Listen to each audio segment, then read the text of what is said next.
آپ کو پتا چلے کہ وہ آپ کی غیبت کر رہا ہے لیکن آپ انسنی کر دیں، ایسا لگے کہ جیسے آپ نے سنا ہی نہیں ہے۔ بے شمار مسئلے کا حل انسنی کر دینے میں ہے، ایسا نہیں کہ ٹوہ لگائیں دیوار میں کان لگا کے سنے وہ اپنے گھر میں کیا بول رہا ہے، نہیں، اگر آپ راستہ چلتے سن بھی لیا کہ فلاں اپنے گھر میں بال بچوں کے بیچ میں میرے خلاف کوئی چرچا کر رہا ہے، آپ اس طرح سے گزر جائیں جیسے لگے کہ آپ نے کچھ سنا ہی نہیں ہے، بالکل کان بند کر لیں، ورنہ کس کس سے آپ لڑیں گے۔ اخلاق کا تقاضا یہی ہے، لڑائی کے ختم کرنے کا تقاضا یہی ہے، رشتہ داریوں کو دوریوں کو گھٹانے کا اچھا طریقہ یہی ہے۔ آج لوگ گرہ باندھ کے رکھ رہے ہیں، 100 سال کی دشمنی، 50 سال کی دشمنی، دادا کی دشمنی پوتا نکال رہا ہے۔ یہ کام تو عرب کے جاہل کرتے تھے کہ 100 سال پہلے کسی کے پردادا سے کسی قبیلے سے دشمنی تھی تو اس کا پرپوتا اس دشمنی کا بدلہ لیتا تھا، نہیں، یہ ہمارے پردادا کا دشمن تھا، اب ہم اس کو جینے نہیں دیں گے۔ یہاں الٹریسی اگنورینس کا ماحول ہے، وہاں ایسا ہوتا ہے، لیکن آقا فرماتے ہیں اب اسلام آ گیا ہے۔ حضور کہتے ہیں سل من قطعک، جو تم سے جدائی اختیار کریں تم اس سے جڑنے کی کوشش کرو، جو تم کو نہیں دے تم اس کو دینے کی کوشش کرو، جو تم کو سلام نہیں کرے تم ان کو سلام کرو۔ نفس تو بولتا ہے کہ میں بڑا ہوں یا چھوٹا ہے سلام نہیں کرو، نفس تو کہتا ہے کہ میں شوہر ہوں یا بیوی ہے میں سلام نہیں کروں، نفس تو کہتا ہے کہ میں امیر ہوں یا غریب ہے میں سلام نہ کروں۔ نفس کی مانیں گے تو شیطان بن جائیں گے۔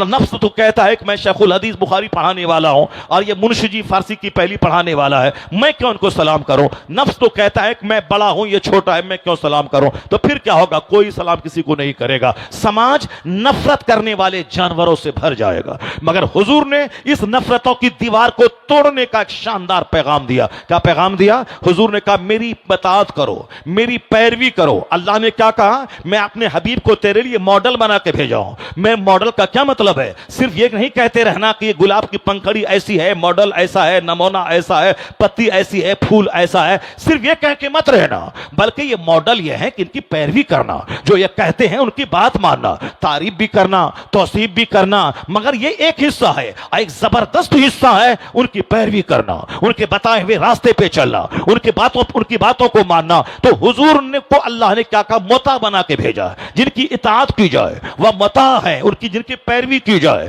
سرکار دو جہاں کے تعلق سے درجنوں آیتوں میں ہے پیروی کرو ان کی۔ وَمَن يُطِعِ الرَّسُولَ فَقَدْ أَطَاعَ اللَّهَ، جس نے اللہ کے رسول کی اطاعت کی اس نے اللہ کی اطاعت کی۔ کیا مطلب؟ جس نے اللہ کے رسول کی مانا اس نے اللہ کی مانا، اللہ کی رسول پاک کی ماننا کا مطلب اللہ کی بات ماننا، تو اللہ کے رسول کی بات ماننے کا مطلب یہی ہے۔ حضور کیا کہتے ہیں؟ آقا فرماتے ہیں سل من قطعک، جو تجھ سے جڑے کٹنا چاہے تم اس سے جڑنے کی کوشش کرو۔ تو آقا فرماتے ہیں، آقا ہمارے لیے ماڈل ہے، تو جب لگے دل میں کہ میں شیخ الحدیث ہوں یہ منشی جی ہے، لگے کہ میں امیر ہوں یہ غریب ہے، لگے کہ میں شوہر ہوں یہ بیوی ہے، میں بڑا ہوں یہ چھوٹا ہے، کیسے سلام کروں؟ نفس کی مانیں گے تو پھر آپ مغرور ہو جائیں گے۔ لیکن جہاں مصطفیٰ کو سامنے لے آئے کہ میرے پیغمبر اعظم اپنی بیوی کو سلام کرتے تھے، سرکار اپنے چھوٹوں کو سلام کرتے تھے، سرکار سلام میں اس قدر پہل کرتے تھے کہ دوسروں کو موقع نہیں ملتا تھا کہ وہ سلام کرے۔ تو نفس کی مانیں گے تو دوریاں بڑھیں گی،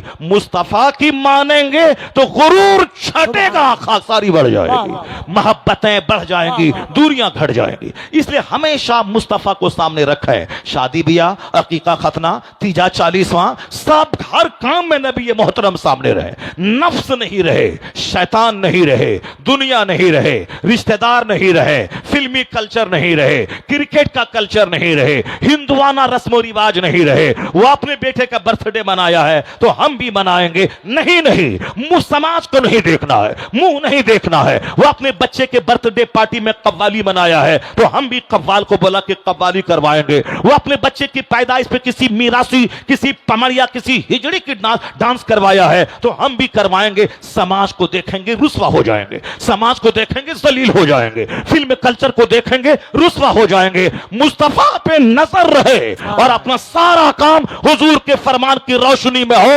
جنت تو وہاں ملے گی، یہاں راحت قلب ملے گی، اطمینان قلب ملے گا، یہاں محبتیں ملیں گی، عداوتیں گھٹیں گی، یہاں فرحت بھری زندگی ملے گی۔ اگر اللہ نے چاہا مصطفیٰ کی غلامی کی وجہ سے حکومت ملے گی، سلطنت ملے گی، راحت ملے گی، وہ نہیں کامیاب ہوگا جو کسی بندر کے سامنے سر جھکاتا ہو، وہ کبھی کامیاب نہ ہوگا جو چھچندر کو خدا کہتا ہو وہ کبھی کامیاب نہ ہوگا جو کبھی کیچڑ کو خدا کہتا ہو، وہ کبھی کامیاب نہ ہوگا جو کسی سانپ کو خدا کہتا ہو۔ اس لیے ایک قوم مسلم، جو کچھ بھی آزمائشیں ہیں دنیا میں، یہ ہماری بدعملی کی سزا ہے۔ آج میری مسجدیں ویران ہے، میری خانقاہ ویران ہے، میرے جلسے ویران ہے، میرے مدرسے ویران ہے، سب یہ ساری جگہیں آباد کرنے کی تھی، ہم نے ان کو ویران کر دیا۔ شراب کی بھٹی ویران کرنی تھی، ہم نے اس کو آباد کر دیا۔ فلم کا حال ویران کرنے کا تھا، ہم نے پیسہ دے کے 3 گھنٹہ اپنا ٹائم دے کر ہم نے اپنی آنکھوں کو زنا کی لذت سے شادکام کیا ہے۔ ہم نے سنیما حال آباد کیا، شراب کی بھٹی ہم نے آباد کی، ناچ گانے کی محفلیں ہم نے آباد کی۔ تو آپ کیا چاہتے ہیں؟ جیے شیطان کی طرح اور پھر حکومت ہند مل جائے، حکومت امریکہ مل جائے، حکومت چائنا مل جائے، حکومت جاپان مل جائے، یعنی ہم جیے شیطان کی طرح اور جو دعا کرے رحمان قبول کر لے۔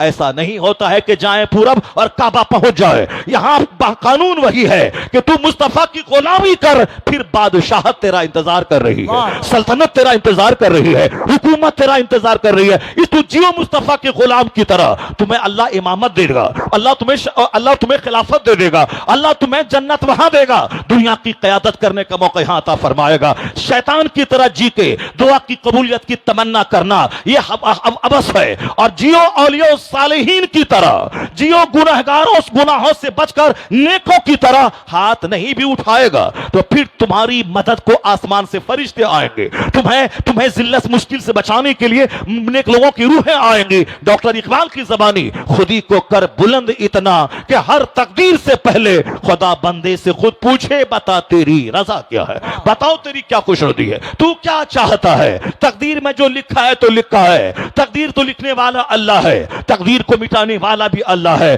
لیکن اپنے آپ کو تو اتنا بلند کر لے، اس قدر مصطفیٰ کی غلامی میں اپنے آپ کو ڈھال لے، غلامی کے سانچے میں، ادھر دل میں خیال آئے ادھر تیری خواہش پوری ہو جائے، ادھر ہاتھ بھی نہ اٹھنے پائے، جو تو چاہتا ہے اللہ وہ ساری نعمتیں تجھ کو عطا فرما دے۔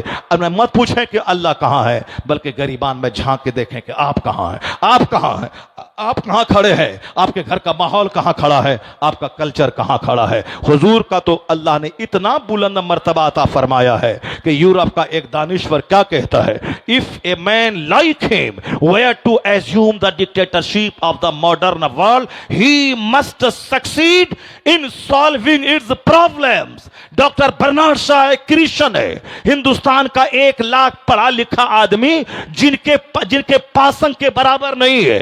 اتنا بڑا دانشور نے آج سے 50 سال پہلے کیا کہا، اسلام کے پیغمبر محمد عربی کا مقام تو اتنا بلند ہے کہ اگر دنیا کے لوگ اپنے مسائل کا حل کرنے کے لیے حضور کے پاس آ جائے، ان کے گائیڈ لائنز کی روشنی میں اپنے پرابلمز کا حل کرنا چاہے، برنارڈ شاہ کہتا ہے ساری دنیا اپنے مسئلے کے حل کرنے میں کامیاب ہو جائے گی، اس لیے کہ محمد عربی صرف مسلمانوں کے مسیحا کا نام نہیں ہے، he must be called the saviour of humanity, مانوتا کے رکشک ہے مصطفیٰ، انسانیت کے محافظ ہے مصطفیٰ۔ جو بھی انسان مصطفیٰ کے نیترتو میں مارگدرشن میں پناہ لے گا، بھلے ہی کوئی کافر ہو، جنت وہاں نہیں ملے گی، مگر دنیا کا پروگریس، دنیا کی ترقی اس کو ملے گی، کیونکہ مصطفیٰ کے قانون پہ عمل کرنے میں دونوں جہان کی بھلائی ہے۔ اگر کافر مصطفیٰ کی حدیث پر عمل کرے، سنجیدگی سے، محنت سے، جد و جہد سے، صبر سے کام لے، تو جاپان جیسا تباہ شدہ ملک وہ دنیا کا سب سے مالدار ترین ملک بن جائے۔ اگر نبی کا غلام جد و جہد مسلسل اس اسٹرگل سے کام لے تو جنت تو وہاں ملے گی، ترقی یہاں ملے گی، مالی مدد یہاں ملے گی، کیونکہ جو دنیا کی ترقی کے تقاضوں کو فلفل کرے گا وہ بھکاری نہیں بنے گا، وہ محتاج نہیں رہے گا، جو ہاتھ پہ ہاتھ دھرے بیٹھے گا، منتظر رہے گا آسمان سے خزانہ اتر جائے، زمین سے کوئی خزانے کی ہانڈی نکل جائے، نہ کبھی ہانڈی نکلنے والی ہے نہ خزانہ اترنے والا ہے، یہ ساری زندگی بھکاری بن کے رہے گا، ایک ایک پیسے کو ترستا رہے گا۔ دنیا کی خوشحالی کے لیے بھی مصطفیٰ کے پیغام عمل کو اپنانا ہوگا۔ سرکار دو جہاں نے جو جہد مسلسل کا میسج دیا ہے، بیکاری سے بچنے کا، محنت کرنے کا، لگن شیلتا کا، جد و جہد کا، پنکچویلٹی کا، آنیسٹی کا، ایمانداری کا، اگر قوم مسلم اس پر عمل کرے تو جاپان پیچھے رہے گا، مصطفیٰ کا غلام سب سے آگے ہو جائے گا۔ مسلمان اگر اس پر عمل کرے تو جنت بھی ملے گی، دنیا کی خوشحالی بھی ملے گی، لیکن اگر کوئی مسلمان مکہ کا بیج کھیت میں ڈالے ہی نہیں اور تمنا کرے کہ صاحب مکئی کی فصل اپج کے میرے گھر میں آ جائے، ایسا نہیں ہوتا ہے۔ سمندر کی سطح پہ مکان نہیں بنتا ہے، ہواؤں میں محل تعمیر نہیں ہوتا ہے۔ صرف تمنا کرنے سے اور مزارات پہ بیٹھ کر مرادیں مانگنے سے مسئلے کا حل نہیں ہوتا۔ مسئلے کا حل جد و جہد سے، مسئلے کا حل اسٹرگل سے، مسئلے کا حل محنت سے، مسئلے کا حل سنجیدگی سے، مسئلے کا حل علم سے، مسئلے کا حل علم پر عمل سے، مسئلے کا حل اس پر ہے احساس کمتری میں شکار ہونے کا نہیں، بلکہ مصیبتوں کی کیچڑ میں لت پت ہونے کے بعد وہاں سے امید کی کرن لے کے اٹھنے کا ہے۔ جاپان میں ایک شخص انگریز گیا، وہاں 10 سال تک جاپانی زبان سیکھنے کے بعد انہوں نے وہاں کی قوم سے تجربات حاصل کیے، ایک کتاب لکھی the story of Japan, Japan کی کہانی۔ اس میں ایک پیراگراف اس نے لکھا ہے، جس نے ہوائی جہاز دیا ہے، جس نے مائکروفون دیا ہے، جس نے کمپیوٹر دیا ہے، جس نے ٹرین دیا ہے، یعنی یہ سارے سامان 7 سمندر پار کے یہود و نصارہ، یہ وہاں ان کی زمین سے ساری چیزیں آئی ہیں۔ ہوائی جہاز دینے والی زمین سے اٹھنے والا ایک شخص جاپان جا کے جاپانی قوم کا مشاہدہ کر رہا ہے، پھر ایک کتاب لکھتا ہے دا اسٹوری آف جاپان، اس میں لکھتا ہے یہ جاپانی قوم کو اسپرٹ کہاں سے ملی ترقی کرنے کی۔ آج ساری دنیا میں میڈ ان جاپان کا سامان ہے، made in China, made in Japan, یہ پورے ورلڈ میں سامان چھایا ہے۔ کہا کہ جاپانی کو اتنا حوصلہ کہاں سے ملا، اتنا کریج کہاں سے ملا، اتنی ہمت کہاں سے ملی؟ کہا کہ جاپانیوں نے مصیبتوں سے حوصلہ سیکھا ہے۔ 1923 میں ایک زبردست زلزلہ جاپان میں آیا تھا، شہر کا شہر اجڑ گیا، شہر کا شہر اجڑ گیا، بال بچے ختم ہو گئے، شہر ندی نالے میں تبدیل ہو گیا۔ لیکن جو لوگ بچ گئے تھے وہ لوگ ماتم کرنے کے لیے نہیں بچے رہے، جو لوگ بچ گئے تھے وہ لوگ سینہ کوبی کرنے کے لیے نہیں کھڑے رہے کہ اب ہمارے بال بچے ختم ہو گئے، ہمارا شہر اجڑ گیا، اب ہم کیا کریں گے دنیا میں جی کر کے، چلو پھانسی کے پندے پہ لٹک جاتے ہیں۔ نہیں، آج جاپان امریکہ کی منڈیوں میں چھایا ہے، آج جاپان ہندوستان کے مارکیٹ میں چھایا ہے، اس کا مال سب سے زیادہ زبردست اور پھر سب سے زیادہ قیمتی بھی، سب سے زیادہ مضبوط بھی ہوتا ہے۔ میڈ ان جاپان، چاہے سونی کمپنی ہو یا کیا کمپنی کی کاریں ہو، بہت ساری کمپنیاں ایسی ہیں جو جاپان کے لگے ہوئے کوریا، جاپان سے سٹے ہوئے چائنا سے وہ سارا سامان بن، جاپان جو تباہ شدہ ملک۔ کیا کہا؟ 1923 میں خطرناک زلزلہ آیا، کروڑوں لوگ موت کے منہ میں چلے گئے، آبادیاں زمین میں دھس گئی، لیکن جو لوگ بچ گئے وہ لوگ سوگوار بن کے نہیں بچے، بال نہیں نوچنے لگے، سینہ نہیں پھاڑنے لگے، جو گئے تو گئے، جو بچ گئے کہا مجھے اس مصیبت کی گھڑی میں عورتوں کی طرح بال نہیں نوچنا ہے، صبر سے کام لینا ہے، حوصلے سے کام لینا ہے۔ وہ لوگ صبر کے ساتھ رہے، حوصلہ کا دامن ہاتھ سے نہیں چھوڑا، جدوجہد شروع کیا۔ میرا ہر بچہ پڑھے گا، میرا ہر بچہ فیکٹری کا بنائے گا، میرا ہر بچہ نیا پروڈکشن بنائے گا، ساری دنیا میں پیداوار کو پھیلائے گا۔ کہا جاپانیوں کے اسی صبر نے، اسی حوصلے نے، اسی جدوجہد نے وہ پیچھے پلٹ کے نہیں دیکھا، ان مصیبتوں سے اسپرٹ لیا، آج وہی تباہ شدہ جاپان پوری دنیا کا سب سے مالدار ترین ملک بن گیا۔ انہوں نے کہا کہ دوسرا واقعہ جاپان میں 1945 میں ہوا، جب ہیروشیما پہ ایٹم بم گرا تھا، امریکہ نے پہلی بار ایٹم بم گرایا تھا ہیروشیما پہ، دوسرے ہی دن ناگاساکی پہ یورینیم بم گرایا تھا، کہ دونوں شہر اجڑ گئے، لاشوں کے ڈھیر پہ دونوں شہر تبدیل ہو گیا۔ وہ تب کون شہر؟ جو ٹوکیو، جاپان کا شہر، جاپان کی راجدھانی، وہ جاپان کا شہر ملبے میں تبدیل ہو گیا، جاپان کا شہر لاشوں کے ڈھیر میں بدل گیا۔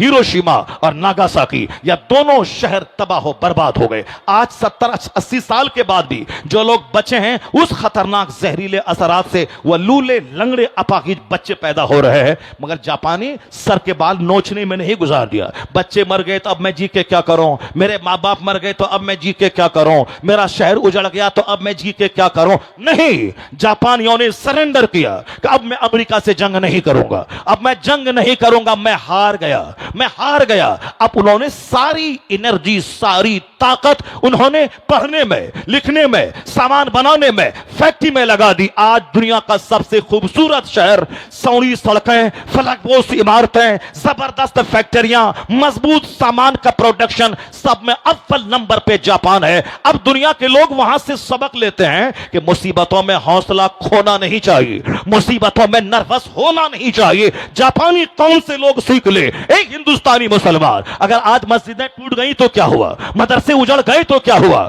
اگر تمہارے اختیارات چھینے جا رہے تو کیا ہوا، تم صبر سے کام لے دینا.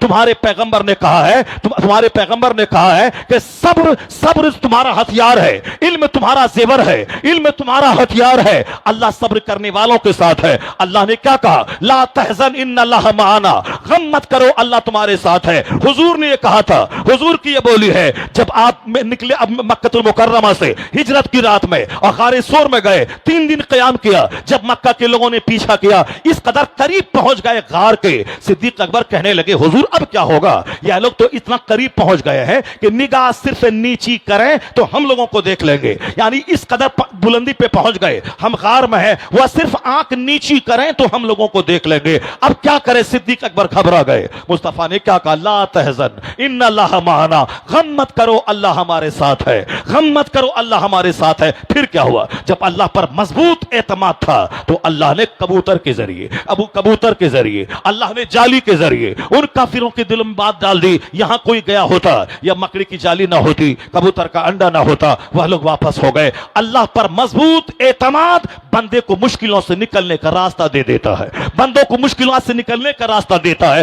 اس سنکٹ کی گھڑی میں نہ عورت کی طرح سینہ نوچنا ہے, نہ سر کے بال نوچنا ہے, نہ صاحب کافروں کے رنگ میں رنگ جانا ہے, نہ فلمیں دیکھنا ہے, نہ اپنے بال بچوں کو ڈاکٹر انجینئر بنانے کے نشے میں کافر بنا دینا ہے. نہیں, اس سنکٹ کی گھڑی میں مضبوطی سے اللہ پر یقین رکھنا ہے, مصطفیٰ کی سنتوں کی پیروی کرنی ہے, اپنے بال بچوں کی گھٹی میں مصطفیٰ کا عشق پلا دینا ہے. پھر کہنا ہے تمہارے پاس جتنی تلوار ہے تو چلا, تو بم گرا, تیرا بم تھک جائے گا مگر میرے عشق کی دیوار ٹوٹ نہیں پائے گی. تم نے اگر اسلام مٹانے کی ٹھان لیا ہے, اب ہم نے بھی اسلام بچانے کی ٹھان لیا ہے, اب ہم نے بھی اسلام بچانے کی ٹھان لیا ہے. یہ وقت ناچنے کا نہیں ہے, یہ وقت گانے کا نہیں ہے, یہ وقت 1 کروڑ کی شادی کا نہیں ہے, یہ وقت حوصلے کا ہے, یہ وقت اسٹرگل کا ہے, یہ وقت جد و جہد کا ہے, یہ وقت مصطفیٰ کی سنتوں کی پیروی کا ہے, یہ وقت مسجدوں کے آباد کرنے کا ہے, یہ وقت اذان کی آواز سننے کے بعد سونے کا نہیں ہے, یہ وقت جاگنے کا ہے. مصیبتیں توڑنے نہیں آتی ہیں, مصیبتیں جگانے آتی ہیں, مصیبتیں حوصلہ دینے آتی ہیں. تو موجودہ مصیبت کو انفیریٹی کمپلیکس کا شکار مت ہو جائیے, موجودہ مصیبت کو جاگنے کا ایک ذریعہ. جاپانی قوم اسلام کا مطالعہ کر کے صبر سے آج ترقی کری ہے. ہمارے مذہب میں تو ہر قدم پہ صبر ہے, بہادری ہے, شجاعت ہے, سخاوت ہے, علم ہے, عمل ہے, قناعت ہے, توکل ہے, بے نیازی ہے, محنت ہے, جذبہ شہادت ہے. یہ ساری باتیں ہمارے یہاں ساری کوالٹی موجود ہیں. اگر سرکار دو جہاں کی سچی محبت, سرکار دو جہاں کی تعلیمات پہ عمل ہو, یہ مصیبتیں بھی ختم ہو جائیں گی. آندھی ہمیشہ رہتی ہے کیا؟ طوفان ہمیشہ رہتا ہے کیا؟ نہ یہ آندھی رہے گی, نہ یہ طوفان رہے گا, نہ یہ مصیبت رہے گی, کچھ نہیں رہے گا. مگر کیا رہے گا؟ کوئی گل باقی رہے گا, نئے چمن رہ جائے گا, پر رسول اللہ کا دین حسن رہ جائے گا. اللہ تبارک و تعالی ہم کو, آپ کو, سبھوں کو اپنے پیغمبر سے سچی غلامی کا ثبوت دینے کی توفیق عطا فرمائے. سرکار دو جہاں کی سنتوں پر عمل کرتے ہوئے اپنی زندگی میں ایک نئی بہار لانے کی توفیق عطا فرمائے. آمین. وآخر دعوانا الحمدللہ.